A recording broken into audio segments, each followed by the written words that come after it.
ഇനി അടിപ്പെടില്ലെന്ന്. ഓക്കെ, അപ്പൊ നമുക്കിനി ഒരു പ്രതിജ്ഞ എടുത്ത് നമുക്ക് പിരിയാം. നമ്മൾ നാളെ വൈകുന്നേരം കോഴിക്കോട് സമ്മേളിക്കുമ്പോൾ ഈ പ്രതിജ്ഞയോടൊപ്പം നമുക്ക് ചില പ്രഖ്യാപനങ്ങൾ പുതിയതായി ഉണ്ടാകും. അപ്പൊ ആഷിഖ് ഹാജി ഇബ്രാഹിം രക്തം കിനിയുന്ന ആത്മാർത്ഥതയോടെ ഈ പ്രതിജ്ഞ വായിക്കും.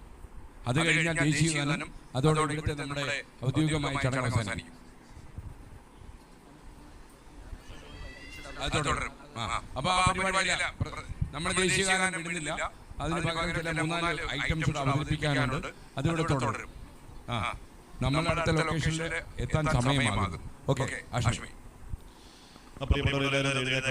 നമ്മുടെ ഈ പ്രതിജ്ഞ വെറുതെ വാചകങ്ങളല്ലാതെ ഹൃദയത്തിൽ തട്ടിയൊന്നുമില്ല വേണം. കാര്യം അത്രത്തോളം ഭീകരമായ സാധനം നമ്മൾ കടന്നു പോകും എന്നതുകൊണ്ടാണ് ഈ പ്രതിജ്ഞയുടെ പ്രസക്തി. ആ പാലത്ത് നിൽക്കുന്നവരോട് ഈ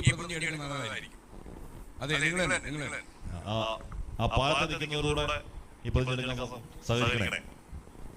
ഓക്കെ, അപ്പൊ തുടങ്ങാവേ. എന്റെ കേരളം എനിക്കെന്നും അഭിമാനം.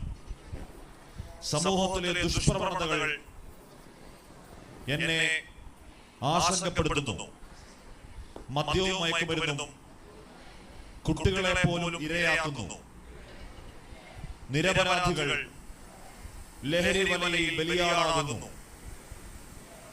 ലഹരി മാഫിയയുടെ വ്യാപനം ഞാൻ അറിയുന്നു. പ്രത്യക്ഷമായോ പരോക്ഷമായോ ലഹരി പ്രോത്സാഹിപ്പിക്കില്ലെന്ന് ഞാൻ പ്രതിജ്ഞ ചെയ്യുന്നു. സമൂഹത്തെ മുറിവേൽപ്പിക്കുന്ന ലഹരി വ്യാപനം സർവശക്തിയും എടുത്ത് തടയുമെന്നും പ്രതിജ്ഞ ചെയ്യുന്നു. പ്രതിജ്ഞ പ്രതിജ്ഞ പ്രതിജ്ഞ.